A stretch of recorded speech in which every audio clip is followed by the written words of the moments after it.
రక్షకుడు, జీవము కలిగిన ప్రభు, ఆయన మహిమ కలిగిన వాడు, ఆయన పరలోకుడు వచ్చిన వాడు, పరిశుద్ధులైనటువంటి ఆ ప్రభు నీ కొరకు నా కొరకు బంధించబడ్డాడు. అయితే ఆయన 7 మేకుల చేత బంధించబడ్డాడు. 2 చేతుల్లో 2 మేకులు, తర్వాత ఆ కాలంలో 1 మేకు, తర్వాత తల మీద 4 మేకులు, ఈ రీతిగా 7 మేకుల చేత బంధించబడ్డాడు.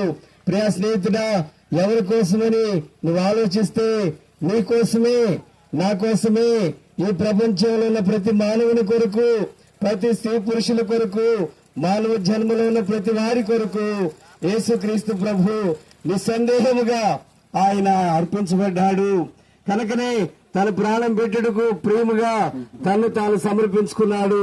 ఈ ప్రేమను గుర్తిస్తే గనక ఈ లోకంలో మనుషులైన వారు, పెద్దలైన వారు, గరులైన వారు, ఇంకా ఈ లోకంలో అయ్యా సోమతలు కలిగిన వారు నేను విడిపిస్తానంటే ఎవరు విడిపించలేరని ఖచ్చితంగా దేవుని వాక్యం చెప్తుంది. కనుక ఈ సాయంకాల సమయంలో సోక్షములో మోక్షము.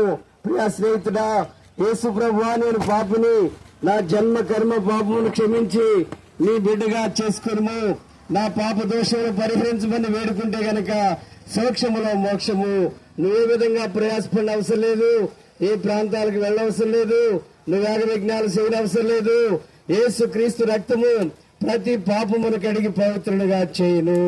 ప్రియ స్నేహితుడా, ఆ రక్తమే నిన్ను పరలోకమునకు అర్హులుగా చేస్తుంది. ఆ రక్తమే నిన్ను నరకము నుంచి విడిపిస్తుంది. ఆ రక్తమే నిన్ను రోగము నుంచి విడిపిస్తుంది. ఆ రక్తమే నిన్ను పాపం నుంచి విడిపిస్తుంది. ఆ రక్తమే నీ బంధకాలు, సమస్తమైన బంధకాల నుంచి విడిపించి రక్షించేదిగా ఉంది, నిన్ను కడతీర్చేదిగా ఉంది. ఈ సాయంకాల సమయంలో ప్రభువైన యేసుక్రీస్తునందు విశ్వాసం ఉంచండి. అప్పుడు మీరును మీ ఇంటి వారు కూడా గొప్ప రక్షణ పొందుదురు. ప్రభు మాటలు దీవించును గాక.